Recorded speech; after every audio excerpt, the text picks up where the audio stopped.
I think it's really important to include the first AD in essentially every conversation. I want them by my side from the first day of prep all the way to the last day of production and it being included in every conversation, creative and logistical, the boots on the ground, general leading this army. Welcome to Off the Lot, the podcast for filmmakers building careers outside the studio system.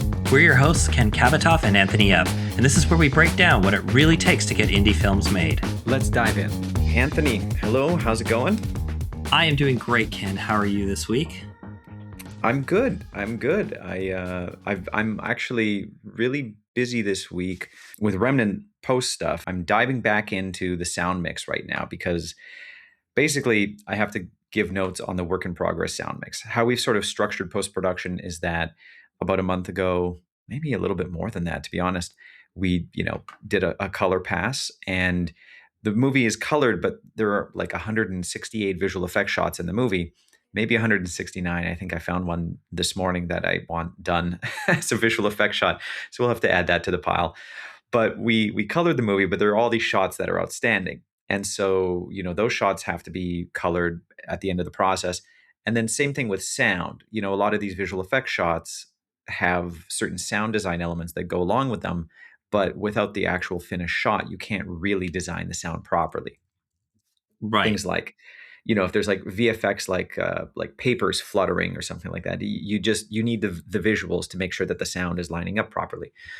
So, knowing that we have to go back into the stage in a couple of weeks to handle all of that, I'm watching the cut as it currently is and just giving my feedback on any sound design things. Now that I've had like fresh ears to this whole process, I just want to go back and tweak some things, and it's great. It's just like I'm thrilled to have the ability to do this, to just make things a little bit stronger before we totally finalize the film. So that's where a lot of my time is going right now, and that is essentially going to be the work for the week on the movie. Getting back into the sound, you're not retiming it, or are you retiming the film? Like, are you inserting a little piece in there, or is the picture locked and now you're just adding some sweetener sound effects to it? Well, no, the picture's locked. I've had to open up picture twice since we officially locked it in May. Yeah, there was a timing issue because once all the sound design was in, actually, this is what happened actually after this initial mix. I'm glad you brought this up. We have the big finale. It's super intense. It's big. It's loud. It's energetic. And then there's sort of a denouement type scene and this epilogue.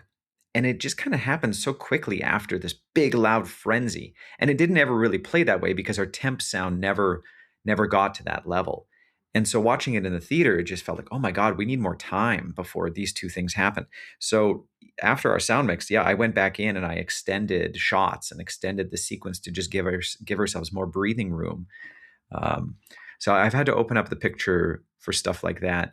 This time around, though, there was a question in the notes session that I've had with my editor this week about like, should maybe open that up or change that shot a little bit? And I think we're going to be fine. We won't have to do that. But yeah, I used to think like, oh no, it's so like sacrilegious to open up the picture once it's locked, and what a disaster this is going to be for all of the teams involved. And it's not that bad.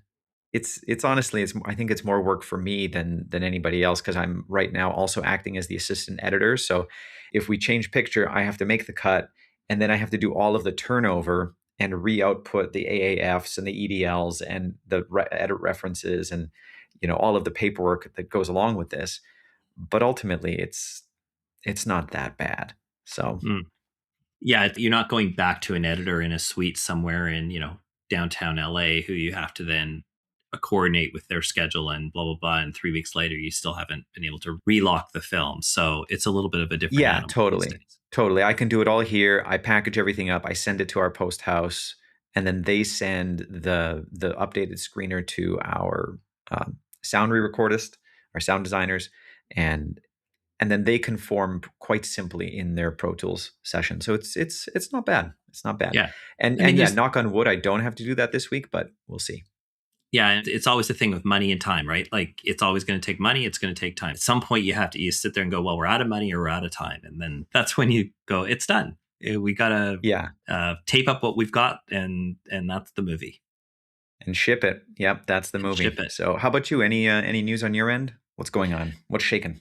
What's shaken? Well, and you went through this the last time with Remnant. It's like you're having a lot of conversations, a lot of really in-depth conversations about the film, about the financial aspects of the film, financing the film, bringing people in, figuring out where people are on their trajectory. Are the people you're talking to kicking tires? Are they just trying to pick your brain for how things are being done, which definitely I've run into before, um, or are they legitimate people who are like, this is a real thing. It's now just a matter of figuring out, is this the right fit? Is this the right timing? And is this the go? So Yeah. there's some goodness in all of that because you get to a point where we have we have enough people interested in investing in the film or in some regard or in some cases sponsoring the film, like we've talked to some brand partners and so on.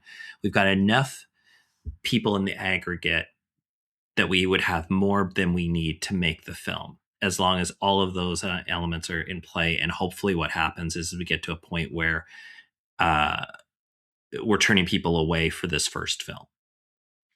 Yeah. Are you just sort of waiting for the first domino to fall then to lock in everybody else, or like how is the collection part going to work? Yeah, there's some things are in diligence, which is this idea that, they're talking to their accountants, their lawyers, their so on. So like there's that aspect of things. There's a definitely a first domino to fall that needs to happen, I think, for the rest of it to all come into play.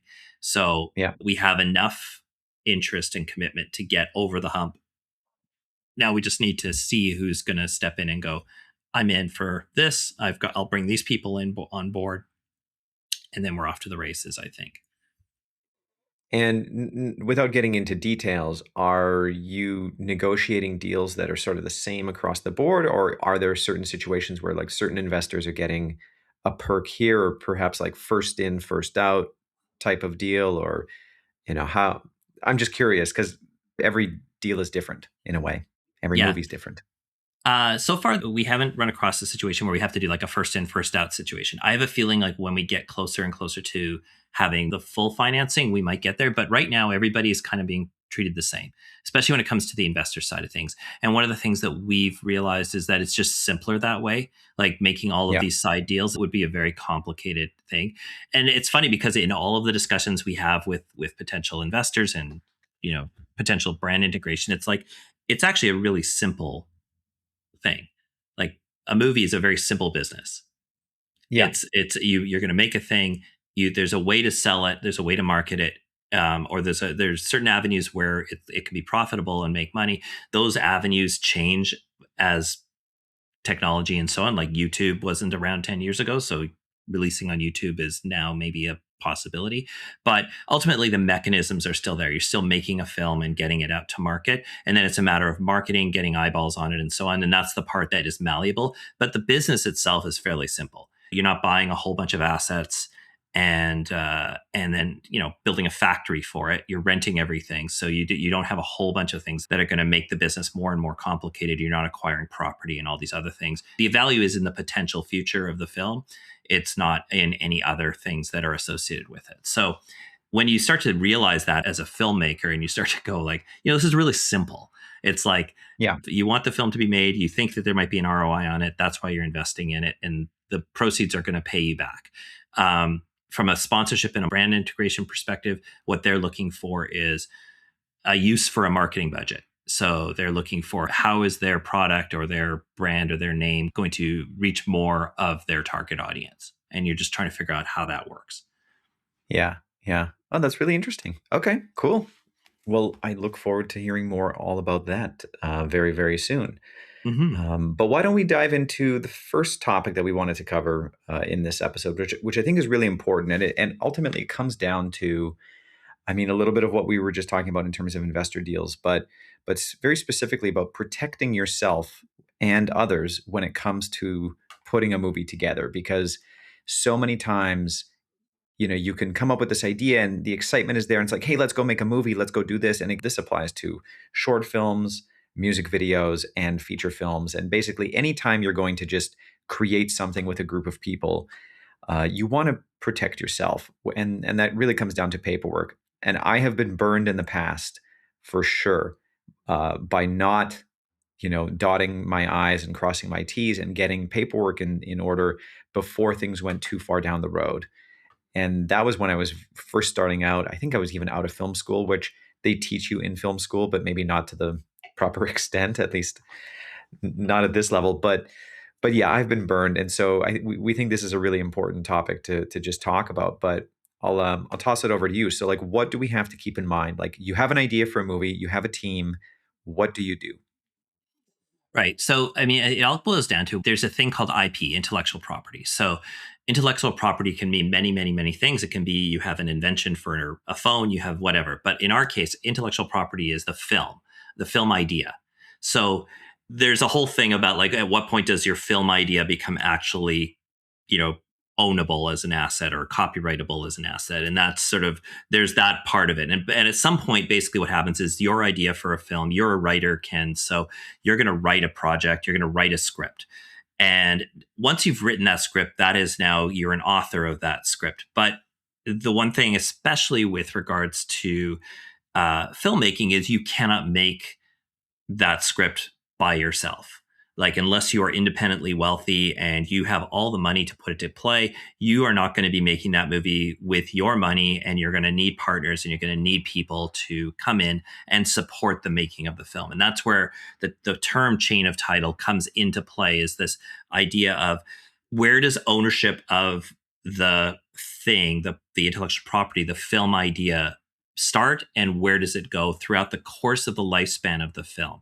And I'm with you, is that I have learned this more by experience, which means learning by failure, than it is by learning by success and reading a book on it. And you can get tons of books on the legal aspects of things, or talk to a lawyer, which of course is a very good shortcut. Is like if you engage with an entertainment lawyer right from the start, you're probably going to get a very good shortcut in learning lessons along the way.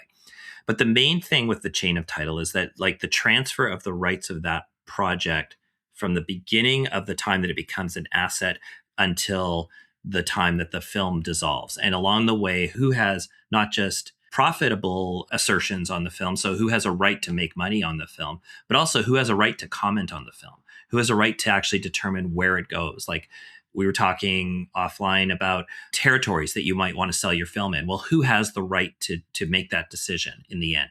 And as you bring in more partners means more opinions, more directions that you want the project to go. So, if I'm the writer of the film, I want to first of all establish that I have, I wrote the film. I signed my certificate of authorship or whatever it is. And the reason that you're doing this right from the start is because when you need it to be done, which is what a distributor is going to ask for, and what a Amazon or anybody's going to ask for when you go to sell your film, is they're going to want to make sure that they're buying something or that they're licensing something that they can actually do something with. They don't want a lawsuit coming back, when they put the movie out and it suddenly makes a lot of money, and suddenly someone comes to them and says, I actually wrote that script. Yeah.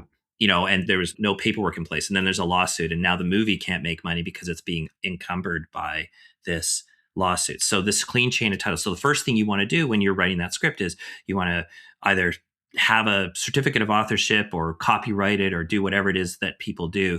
Usually people send it to the US Copyright Office and get it copyright right off the bat. So that's the first stage of the process. And then the next stages after that, and this is like you basically just start creating a trail of who has rights to the project as it goes through the process. So as a writer, you're going to license it, hopefully, or sell it or whatever to a production company. Now, if you're making it as an independent film, you're making it with your own production company, maybe, or something like that. So then you actually license it to your own production company.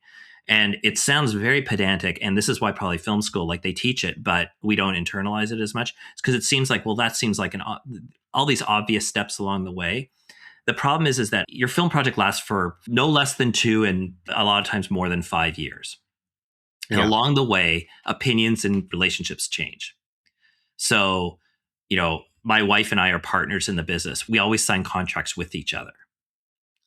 whenever we Yeah, right, co-write right. something. It's like we just say like put it down up. It's like we have a co-writing agreement. We have sort of a template co-writing agreement. If we both of us are going to write a script together, or we both even have an outline that we're developing together, we just sign a co-writing agreement with each other right off the bat.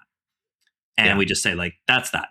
And then if we have a third person, which we usually do, we try to immediately get like some kind of a producer agreement. Even if there's no money, like no real money exchange, we try to get a producer agreement in place that just basically says, here's your right to the film, even if you wind up only helping us with development or something like that. Or a line producer, like, even saying like going to a line producer and getting a budget done. It's like your role in this is just to make the budget. You have no ownership of the film. We have no promise to give you a job afterwards. Because if you don't lay these kind of things out, sometimes it can come back to bite you, because that line producer says, oh, I thought I was being hired for the job. Yeah. And you want to Yeah. make sure that, because if they come back later and go like, I should have been paid more because I was never really formally, like my contract never was open ended or whatever you want to call it. And so that's the Mhm. basic rules of chain of title. Now, I've you get burned because, especially when you bring two or more people together, everybody's motives start to change, and also people's priorities start to change too. 6 months from now, we were all excited about a project. 6 months from now, one of us is less excited about the project, or so on. So now, what do we do? Is it fine because we've got an agreement that person can just walk away, or do we have to suddenly take those rights back? Because even if that person says, I'm not interested anymore, you guys just keep going. Well, 2 years from now, again, when that film comes out, they're like, oh, I still have ownership of this. And so those are the kind of things that you Mhm. want to be setting up along the way. I hope that's sort of like a good overview of what chain of title is. No, I think that's a great overview. I think that like all of that's really important to keep in mind. I think it's important to get the contract stuff out of the way. For some people, it's very uncomfortable. Like, okay, let's talk numbers, let's talk rights, and people are like, no, no, no, it's fine. We're gonna be okay. It's like, no, just get it done. And in good faith, it's a very simple conversation, but just protect yourself and to protect the other person as well. Because if you have a group of more than two or three people, there could be other people that, like you said, opinions change. Maybe they become a bit more predatory in terms of what they want out of the project, especially if there's some success, or all of a sudden you raise more money than you expected to have, and then things start to look a little bit different for the movie or whatever you're working on. Um, I think all of this is incredibly valuable. For us, what can I say? For Remnant, we did it by the book. Essentially, we got all the paperwork in order. I mean, we formed a company. We have our directors. We had our partnership agreement within the company itself, and I mean, even as far as any sort of investors, the subscription agreement really laid out the investors' rights with the film. And another big one that pops up all the time is like creative control, final cut, for example. So all of these things have to be laid out, even internally. Final cut, is determined. I mean, I have final cut on anything that I'm going to direct, that I'm also a producer on, and yeah, these things just have to be worked out.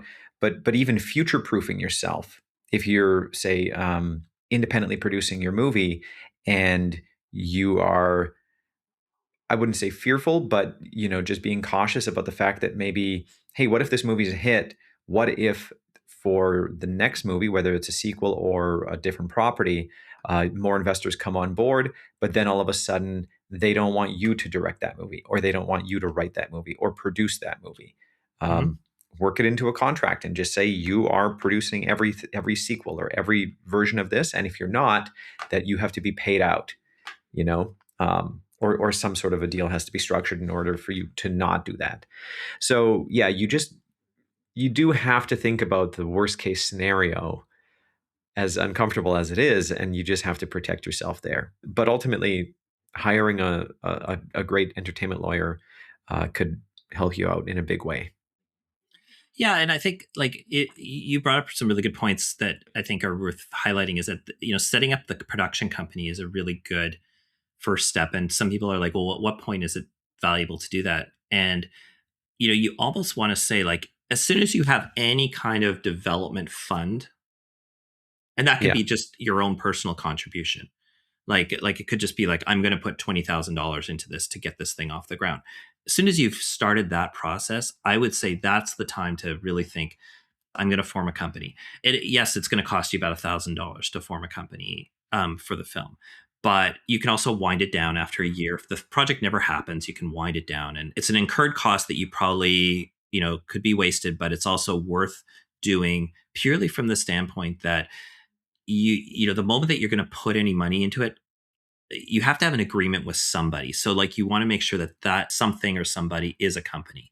And you can set up a whole bunch of agreements where it's like everybody enters in an agreement with Ken, but Ken, then you become liable for everything that happens up until that Yeah. point, right? Yeah. So if someone along that path is upset, they sue you. They're suing Ken. They're not suing anything else, right? Like they're suing Ken and they're suing you in your personal capacity. So the moment I think you have any kind of funding that you are putting into the project, I think it's worth getting the SPV, the single purpose vehicle company, set up properly, incorporated properly, as you said, have the directors and everything like that set up.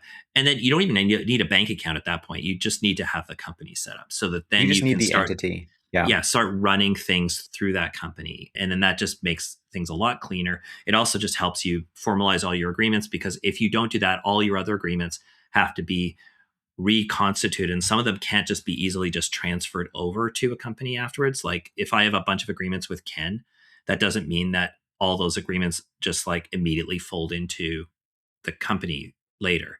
So Unless those agreements already stipulate that you have the authority to transfer that agreement to a company, right. then you'll have to come back to, in this case, me, and be like, "Hey, I want to transfer this to this company," and I'll be like, "No, actually, I don't. Yeah. I don't I want to mean, do for that." whatever reason, because you don't like me anymore, like there's still Yeah. things you can do to hold that up. And it's just a good practice to get into. And then that also, then you can throw all the underlying rights, like if there's life rights, if it's based on a book, if it's based on whatever, you can throw all of that in there. You can get things moving. And there's also a sense of business aspect to it. Like we talk about investors all the time. It's like, this is what a business is. And we don't always like to talk about film as a business, but film it's a business. You're starting a Yeah. company. It's an entrepreneurial venture. It's based around very artistic, creative work. But this is not a paint. You're not writing a painting. You're not an author of a book where you are the sole person to benefit from all the things that go along with that. A movie is by its It's a nature needs startup. it's a startup. It needs to be made with Yeah. people, and so on. And and you're going to have an actor. The moment you have one actor in it, it's no longer just you. So Well, another thing to keep in mind as well is you talked about SPV. And so, for those that are unaware, basically every movie you make needs to have its own separate corporation, its own entity. Because let's just say you have your own company that's like Anthony Epp Productions. Well, if you start running all of your feature films, and if you make a short film or a music video or a corporate video and a feature film, and it's all through Anthony Epp Productions, that company is now like liable for all of those productions. And so basically, but you want to have that level of separation, because also this applies to tax credits, contracts, taxes, like your tax return, et cetera, et cetera. So what you would do is you would create a separate entity for the specific movie. So in our case, Remnant is produced by Kapitov Nash Productions and Studio 104 Entertainment, but for the purposes of our tax credit and like legal and payroll and all of that, we created Remnant Productions Inc. And that is the company that owns Remnant. Let's just say we make Remnant 2, or we make a different film let's just say Remnant 2. Remnant 2 would then be Remnant 2 Productions Inc. It would be an entirely separate SPV that pays taxes separately, has brand new contracts for all of the crew. We would rehire ourselves as like the director, the writer, the producer for that entity. We would rehire crew with new contracts for that entity, and it's separate to Remnant. And so you just legally you want to have that separation, as well as the bank itself wants separate entities, because you're taking loans out for tax credits, and it has to be to that entity, not to the mothership, not to the parent company that it would say, yeah, I was using Anthony F Productions as an example. So that way everything is separate. Yeah. yeah. And lest you think that this is like just an indie film thing, like everybody does this. The studio will do this. Like even when you know the James Bond films made under the Eon MGM banner or the Amazon banner. They all create a single purpose vehicle company that's called, B25, which is Bond 25 Inc. And then B24, B23. And so like they're doing it too. So even for a series, they're doing it. And same thing with the television series. Like when you have, the Yeah. television series, it's like, you know, uh, television series season 1 Inc. Television series season 2 Inc. So like they're even doing it too, even though they might be running like the different companies are running together, like they're almost always running on top of each other. You'll have your accountants are filing taxes for season 1 of this show while season 2 and season 3 are being filmed, and they're all doing it. They're doing this for multiple As different separate companies. as separate Exactly. companies. Yeah. Yeah, yeah, Yeah. No, yeah. yeah. So I think this is like a really important thing to just, wrap your head around if you're not exactly familiar with it. It's just as an independent filmmaker, it's the one lesson you kind of get an overview of in most schools. But really, like the first thing you learn, on the first project you ever get into, you'll have to deal with this. Like even the documentaries are a really easy one, because actually documentaries are even more important because you're part of your chain of title is also all the interviews. You need releases from everybody and everything like that.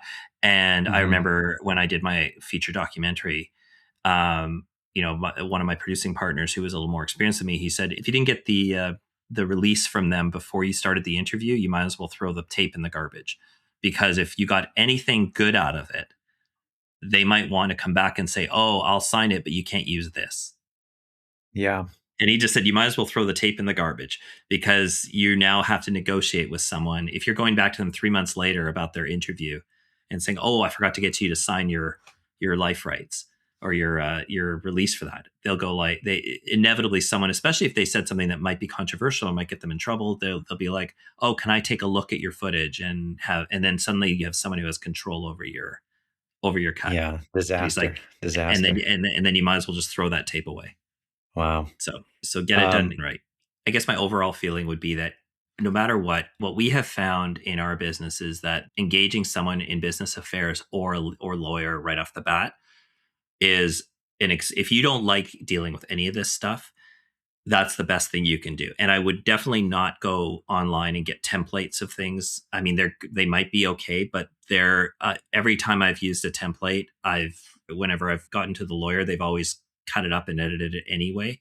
So, and Chat GPT or Claude uh, are not always the best places to go to get those agreements made. I mean, there are, you can definitely get some of the meat in there, but like you just want to have, I guess, to get a simple writer's agreement made, you could do that. But then I would definitely vet it through a lawyer, get it done, get it on paper. You'll save much more money and time, spending a few $100s getting a lawyer and getting it to help you get everything set up right from the start. And then, you can leave the lawyer alone for 4 months while you go and make the film better or make the project better. yeah, I totally agree. I think for a simple agreement, you could probably get away with ChatGPT or Claude. But yeah, anything that's like an actual contract for your movie, definitely have a lawyer. Put a little bit of money for legal fees in your feature and for corporate overhead, and good luck. But it's just a really important thing to cover.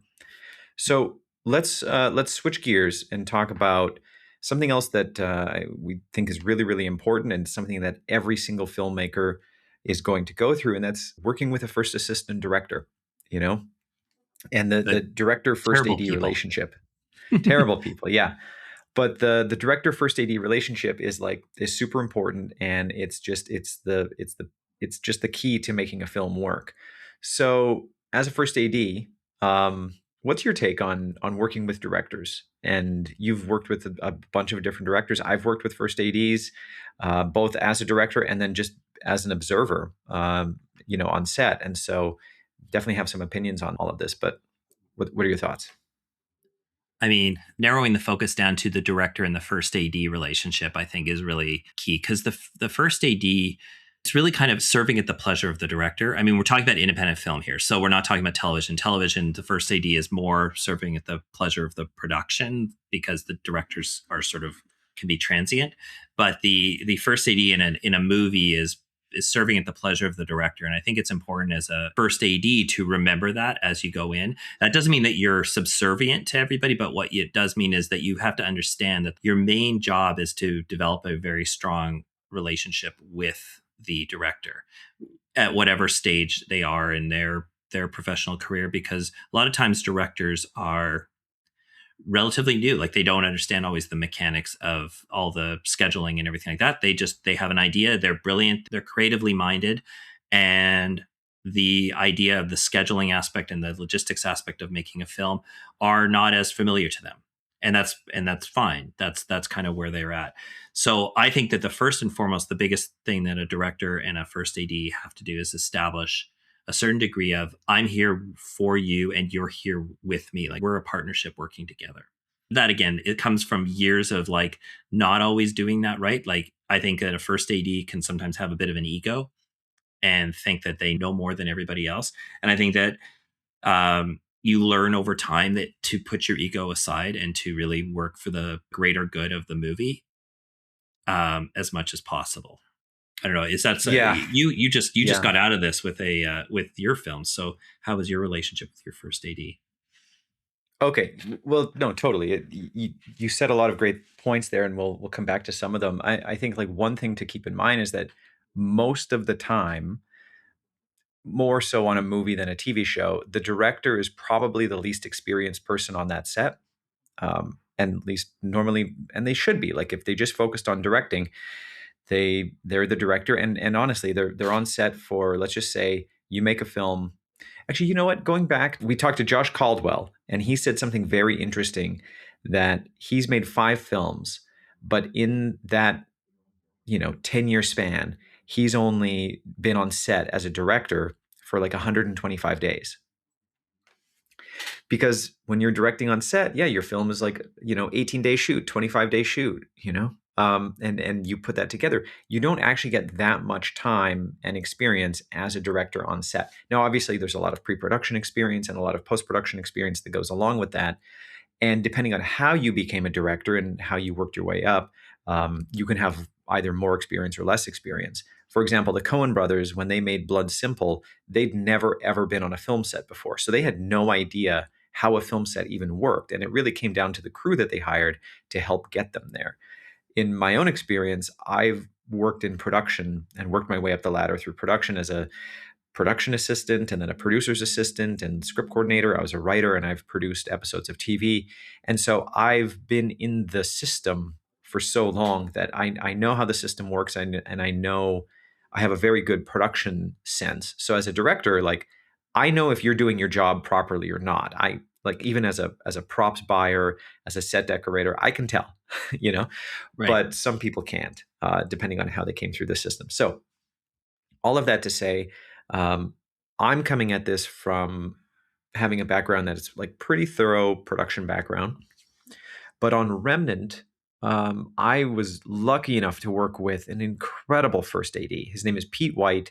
He's kind of, a legendary first AD here in Vancouver. He's done huge, huge, $200 million films, and also smaller indies like mine and TV series as well. And as a first AD and as a production manager. And Pete came in about halfway through Remnant, actually. Just it was always worked out to be that way. But when I asked him to step in, I was like, Pete, you're going to be coming in on one of our toughest days. It's big page count, really intense scene. And he's like, Ken, I took over Tron Legacy 7 days into production. I think I can handle this. And it's like, okay, yeah. You took over that movie, like $200 million film. Okay, sure, no problem. So Pete was really great, and there's so much to say about what a first AD does. And I think one of my biggest takeaways over the last few years is that you can be, as a first assistant director, you could be a leader, you could be a manager, you take charge, or there are some first ADs in the city here that I've worked with that are more facilitators, and they don't actually control the set in the way that they should be. And so what I mean by that is they basically take in all the information, but don't actually drive the bus. Yeah. It's kind of like they're just taking in information and sharing information without actually having creative input even from a managerial sense of like, how are we going to accomplish what the director needs to do? And Pete, from the moment he stepped on set, it was just this like, oh wow, like this is so good because he read the shot list. Unlike a lot of people, like so every night I would send out the shot list with the call sheet. It would go out so the whole crew would know what we're shooting that day, down to the shot. Pete actually read the shot list, and he would digest it and think ahead and just be like, okay, well, if we're going to do this, why don't we actually turn these scenes around? We can get the actors in through makeup over here. We have a stunt double. We can, work with them, or a photo double over here, and just really, really reconstruct the schedule, even on a daily basis, because things come up, right? You're always constantly shifting scenes around or beats around or shots or whatever. And even just the way he approached a scene in terms of coverage and working with our director of photography, Leo, and giving Leo suggestions because Pete's been through it. I mean, he has decades and decades of experience. He just knows, look, if we don't do it this way, we're going to run into trouble over here. And working with him was truly just a dream. And so he's going to be my first phone call for everything moving Great fit. forward until Yeah. he retires. Yeah. Yeah, when I first AD, that's definitely like I think you're coming in with this idea that um, every film is inherently a set of problem solving right from the start. So your job is to try to minimize the problem solving, or minimize the or give yourself the best chance of success every day. And I think that a good relationship and a good way of coming into it is being in a situation of how can we do this, not so much um, can we or can't we. It's how can we achieve what is required. And I mean, time expands to fill whatever you have. If you only have 10 setups for the day, you'll still use all the time in the day to get those 10 Yeah. setups. Just somehow it always works out that way. Um, Yeah. you brought up a good point, is that every day you're readjusting. Like the call sheet is sort of the beginning of the day. It's sort of like, this is the plan, but you realize early on that certain things are going to the game on the ground is much different than the game in your head the day before. And it's easier to get more specific as you get closer and closer to each filming day, but you're still making those adjustments. And I think a good first AD doesn't, panic's a bad word, but I would say a good first AD uh, doesn't stay rigid in making the film. They kind of sit there and go, okay, this is where we're at right now. This is where we need to kind of pivot and adapt. I always think that a first AD is also coalescing all the team together to try to make sure that everybody's working as close together as possible, like makeup, hair, costumes, grip, Alex, camera, transport, everybody. Like Yeah. the closer we get in sync, the easier and easier each day becomes. But it's so hard to coordinate 5 different departments because everybody's so focused on their own department, and it's up to the AD to looking for every other department, looking for what everybody else is up to, and trying to find how can I smooth the wheels or grease the tracks to make your job easier, to make your job easier, to make your job easier, so that the director can do what they're there to do, which is to make the movie. Um, Yeah. I agree with you. Like looking at the shot list, I think obviously it's director dependent. Some directors don't make shot lists. Some directors um, don't. Some directors do storyboards. Some directors don't do either, and sometimes they're like winging it on the fly. And you sort of have to adapt your approach depending on who you're working with. I think sometimes. Yeah. Yeah, I agree. I think one other thing that I liked about Pete was, we would always have like a Sunday afternoon call or a debrief or something like that. And I've seen him do that also on the studio features that I worked with him on.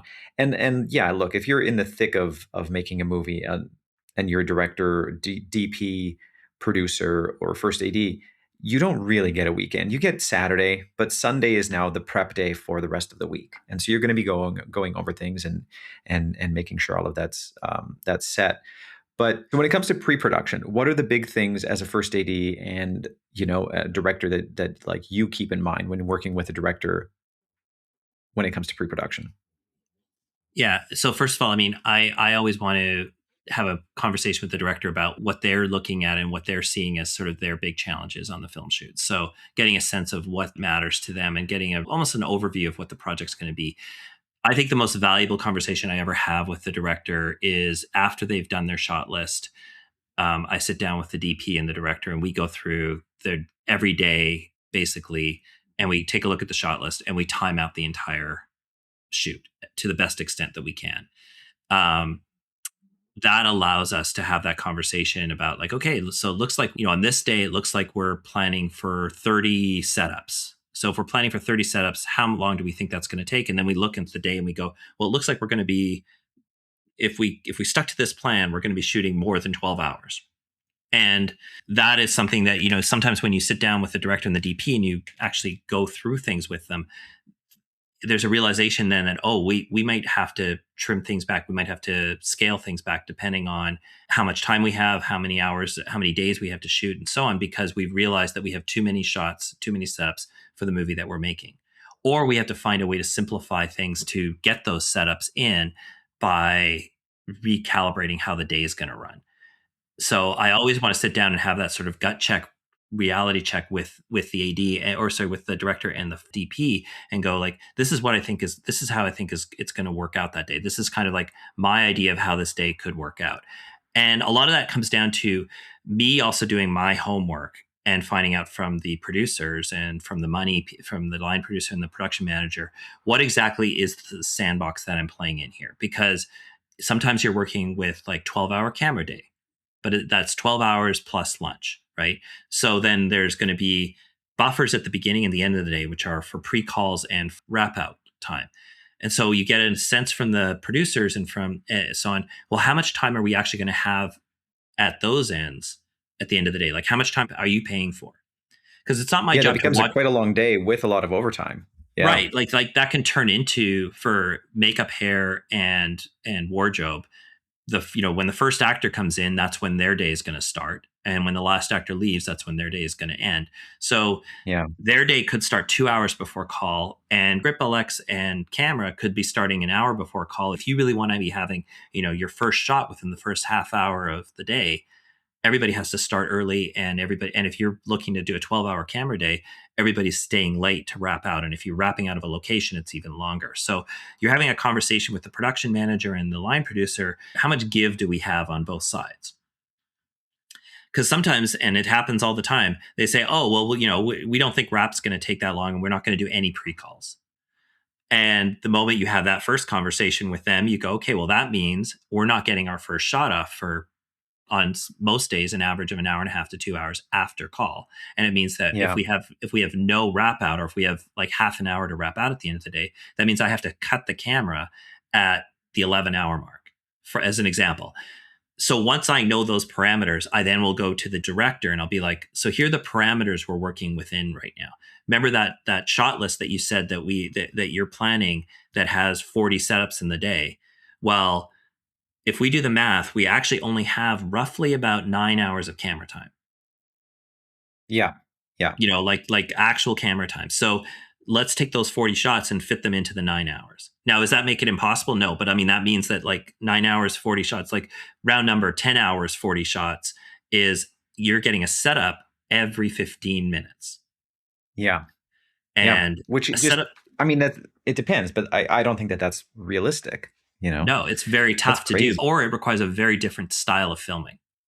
That's So right. you have Yeah. to understand that, we have to stylistically change how we're filming this. If we have to get that this day, like sometimes you have a fight scene where you're going to have like a bunch of different angles and so on. So you're going to need that. You're going to need that. But then you're going to go like, okay, well, we're going to have 30 setups for this fight scene because we need all these different angles. Well, that means, okay, well, we're probably going to have to do that with like the whole set pre-lit. It's going to be doing a bunch of like handheld, or, whatever, what's the whatever the rig, the Donkey easy rig. rig, or Yeah. easy rig or Easy rig. docu Yeah. rig or things like that. That's the only way to do it, because we need to move fast. We need to get the setup, move on to the next thing, get the setup, move on to the next thing. And once you lay that out with the director and you go like, look, that's how that day's going to go. Now you have a conversation going. You're like, okay, well, either there's an understanding that, okay, well, we're going to just have to move fast, or there isn't. We always make decisions about, oh, I'm not going to need that, or I'm not going to do this in prep. And then when we get to the day, there's almost always a fight about like, well, no, this is important. This is important. This is important. and you're trying not to have any shot that's a throwaway shot. That's like, oh, it doesn't matter. We'll just get that and move on. It's like, no, almost never, right? Like, I'm sure as a director, you're like, the next setup is the most important setup because we're doing it. If we're not, if it's a throwaway, if it's like, oh, I don't really care about this one. Why do we have it on the schedule? Like why film it in the first place? Yeah, no, that's a very good point. When I shot list, just to dive into that, what I've started to do is each scene I have it laid out, I have it highlighted. Like this shot is the life of the scene. And so that this scene cannot work without this shot. That is the most important shot. And usually it's not always a master of some kind, and certainly by master I don't even mean wide. I just mean literally the master, or really just a key shot with a cool transition. It's usually a special is really what the life of the scene is, and then I build coverage around that. But no, if you're saying, oh, the shot's not that important, then don't shoot it. Then don't Mhm. shoot it. And again, I've mentioned this before, but like I need two cameras now. Having the that flexibility in post production is a lifesaver. But even with Remnant, you just mentioned something that we had to go through, where I realized we just didn't have enough time for our finale, and I needed 2 days. We had 1 day. So that's something moving forward, and that's not a first AD scheduling issue. That was just a production issue. We just didn't have enough time for the movie. And look, that's a story as old as time. There's never enough time or money, right? For any movie. Game of Thrones didn't have enough time or money. I guarantee you, they were going through that. But on Remnant, yeah, I was like, how am I going to pull all of this off in 1 day? And I had to make the call that morning, looking at the shot list, which was an impossible day. We changed the filming style up, and we went handheld for most of it, studio mode for just a couple of shots. But the whole thing was originally going to be studio mode, and it wouldn't have worked, because once you can move pretty fast on a dolly actually, and if the camera's just living on a dolly, you can adjust very quickly and get that done. But then you have to be very, very precise, and sometimes that'll just slow you down, especially if you have two cameras and two dollies. It just takes up a lot of space. So for this sequence, we ended up going handheld, and it was better in the end for it. But that was the only way that we were going to make our day, especially pre-lighting. So we would often take about, yeah, over 2 hours for the first shot, but then right after that, we were doing shots within 15, 20 minutes. Like the Mhm. actors barely left set at that point, because we were just going and moving around. So there are ways to make that work. But yeah, and then like 1 day, we had to do sort of like a splinter unit, in order. So we were shooting in the basement on one set with B cam, and then A cam was we had done the scene originally in the study set with A cam and B cam, but we shot with the actors, and then as soon as we were done the main coverage, and we had like 5 or 6 insert shots to get in that scene. A cam stuck around and would light for the inserts, and then B cam was already setting up in the basement, and the actors would go over there. So I was actually running 2 units at the same time, and that was just because of how great Pete was as well. He was able to run both units directly. I had 2 monitors, and that was a lot of fun actually. That was like one of my favorite days. I loved it, because it was like, okay, action over here, cut. I take a look at B cam. Okay, action on that. Great, let's go. And it was, I love that. That was Mhm. just a great time. And you bring up a really good point, because there's sort of like, there's an adrenaline to working on a film set that I think is important and contagious. Like, I think that that's something that the assistant director has to be really mindful of, that with both the director and with the crew, is this idea of maintaining a certain level of energy that isn't frantic energy, but that is moves efficiently, but also moves with purpose. So there's a difference sometimes between that that sort of stereotypical AD work where you're yelling and screaming to get people to move. That feels to me frantic. But I Yeah, think that the relationship with the director is also because, as you've said before, like sometimes directors aren't coming to this with the same level of experience as the AD. The AD An AD can work on 5 6 shows a year. A director's probably going to only work on one or two unless they're in television, yeah, and that's a yeah, working director. So the experience level of the AD is to say, like, I'm here to keep the energy level pretty consistent, but also keep it energized enough where people are moving efficiently and are staying on top of things, but also not causing panic. And there's that whole thing of like, we don't ever get, there's no Academy Award for doing a movie quickly. It's just the idea here is not to necessarily because we score brownie points by being fast.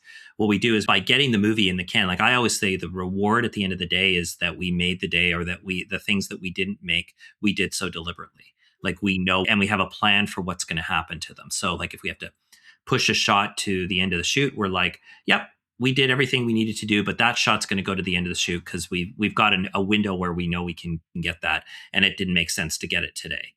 And Yeah. there's been, there's lots of times where you're doing that, where you're saying, this insert of the hand or like an insert of a book. There was a whole thing on the last movie we did where, we had this book that the character is supposed to look at, but we needed to have photos in the book that couldn't be taken until Hmm. we had the actors on set to take those photos.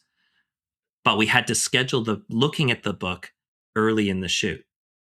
Yeah. And this was like Yeah. a conversation. I hate to, it sounds weird, but that was a conversation for days about how are we going to execute this? Do we bring everybody in early and take these photos, or do we ask them to send photos and we Photoshop them into things? It's like the decision was made that no, we needed practical. We need them in costume, in practical. We need to practically take those shots, but there's no way the schedule was going to work to have those ready for the insert of the looking in the book. So we made a very conscious decision that we were going to shoot the insert of the book at the end of the shoot. Yeah. And it was quite funny because of course as we're going through and as the editor's cutting things together, and the editor sends a note that says, hey, we're still missing that insert. And of course, like there were people up the ladder who didn't know that we were planning to shoot that insert at the end of the shoot. So everybody was kind of Yeah. panicking, like, we're missing an insert, we're missing an insert, when are you going to get this insert? And I'm like, look, we're getting it at the end of the shoot. We've talked about this. We know what we're doing. Yeah. This is not new information. So it's always a thing where you're looking for like movie tricks. Like we're not going to be shooting that even on location. We're literally going to grab, a small background of what might be needed for the insert to kind of look like we're in the same environment, and that's it. And we're not even going to, Oh, it's yeah. No, totally. It's total movie magic. We did this on Remnant. So we had the house for like 14 out of 18 days. And there were, I just talked about how I didn't have enough time for the finale, right? So we did it all in one day. But of course, we knew that we were missing some shots. But we were also purposefully like missing those shots because we're like, it's an insert. I have very expensive actors on set. I'm going to shoot those people, and then we're going to get the very cheap, inexpensive insert shots later. you know and basically what it came down to was on our final day of production, we were in this massive soundstage, and Pete was like, okay, like when we were wrapping out of the house, he told set deck, keep the rug, keep the table, keep this key prop, told the props person this, keep the key prop. We're going to bring that to the stage with us, and this insert shot that is going to play in the living room scene, you'll never tell that we shot it on stage because the camera is pointing at a table, seeing a prop and seeing the rug underneath it, this top down shot. We'll just do that on stage because we have time there. We don't have time right now on set when we have these expensive actors that we have to shoot out for this very, very emotional scene. So that's where an experienced first AD, just like you described, can come in and say, well, actually, no, we can push that shot. We can get that another time, or we can flip things around here. I think like at the end of the day, for me, to just my big point about like the director AD relationship is, I think it's really important to include the first AD in essentially every conversation. I want them like, by my side from the first day of prep all the way to the last day of production, and it being included in every conversation, creative and logistical. I value their input. I think what a first AD isn't is just a cheerleader. They're not just a glorified schedule. They're not just an agenda that just reads out what we're doing that day and saying, yeah, we got this and go team, go. That's not what a first AD does. I need them to be the leader. I need them to be, the boots on the ground, general leading this army, because as a director, I'm quite vocal on set. You'll hear my voice quite a lot, but generally speaking, you should be hearing the first AD more than anybody. And again, if the first AD is yelling, that is such a bad sign. I've worked for years. I worked with I don't know, dozens of ADs at this point. And yeah, the ones that are yelling, everybody moves slower. If you disrespect the crew that way, people are just like, they're not going to do a good job. And I've worked with directors too that yell at the crew, and it's just like, come on, guys. Like, it's easier to catch flies with honey. And so, with all of that said, confidence is really important, but having that calm energy and that just that driving force of like, this is what we're doing next. Any questions? Okay, you guys do this, this, and this. Director of photography, how much time do you need? Okay, cool. Can you get that down to 25? Awesome. Let's try to make it happen. So, yeah, it's such a key relationship. And again, I'm still learning. This was my first feature, but I had a really, really great experience with my AD, and Yeah. I look forward to the next one. Yeah, and that was good because the other side of it too is you build that trust with the AD, because then like ultimately at the end, like I'm a traffic controller. Like I'm on my radio, I'm on nowadays it's radio and WhatsApp and everything like that. Like I'm communicating constantly with everybody, the entire crew, however whatever size it is. I'm like having a conversation for the entire day with everybody. And then I'm going to the director and going, here's what's going on. Or I'm saying Yeah, here's 5 minutes we'll be ready to go, or something along those lines. But meanwhile, I've had probably 50 conversations in the last 10 minutes about where everybody's yeah, at with what they're doing. And my job is to not burden the director with like, oh, here's, the reason we're delayed is because they have to go to the truck or something like that to get the thing. It's more to say like, here's where things are at. We're about 5 minutes away. I think we're going to be okay. Or we're about 5 minutes away. We've had a couple of technical problems. I can get into it later with you if you'd like. But right now we're about 5 minutes away or 10 minutes away or delayed another 5 minutes. Once we get that going, I think we'll do this. And then you're looking for ways to eat back the time later. Like I'm always thinking to myself, I have 12 hours in the day, or I have 11 hours, or whatever the time on camera that I have. And it's like, where can I claw back 5 minutes as we go along? And that comes from developing some trust with the director and the AD, because the director has to believe that you as an AD are in their corner and that you're trying to make the movie. You are with yeah, them and trying to make the film. And because I'm going to raise safety concerns, the director's going to want something and I'm going to say it's not safe, or I'm going to say that we can't do it this way safely. We have to do it this way safely. So I'm going to be asking the director to consider those things in what they're doing. And they have to believe that I'm not just doing that to throw my weight around or to show them up. It's to say, look, there's a way to do this. There's always a safe way to do anything. We have to consider what those safety things are, but the director has to trust that I'm going to still get them to a position where they can shoot their film. Because the last thing the director wants to know is that, we set up for this big safety thing, but now the director only has a minute to shoot it. yeah, yeah, And exactly. when that starts happening, you start losing the trust of your director, because now you're compromising the director's opportunity to do what they were brought to do, and you're compromising the film in a way, because when the film starts to lose its integrity, it's on everybody. Everybody loses when that happens. And a first AD doesn't, we don't lift physical things on set. We're literally there as a communication outlet. So oftentimes it feels like we're doing the least important job on the set, but ultimately it's almost like, if you don't notice us, if and the film is being made, then we're doing our job. I think that's totally true. That's a great point. And on that note, why don't we call it there and come back next week to talk about other production related issues? For sure, for sure. This was fun. Every time I talk about being an AD, I always get excited about getting back on set. So Yeah, it's a fun job to do, and it's always fun to make a movie. So I'm always very, very happy to talk about being a first AD or getting on set as a first AD. absolutely. All right. Well, we'll see you next week, Anthony. See you next week. Okay, so that's it for this week's episode of Off the Lot. We want to hear from you. If there are any topics you want covered or any questions you'd like answered, please email us at podcast.offthelot@gmail.com. You can also find us on Instagram and YouTube. Our handles are in the show notes. Be sure to like, follow, and subscribe. And share this with your friends. See you next week.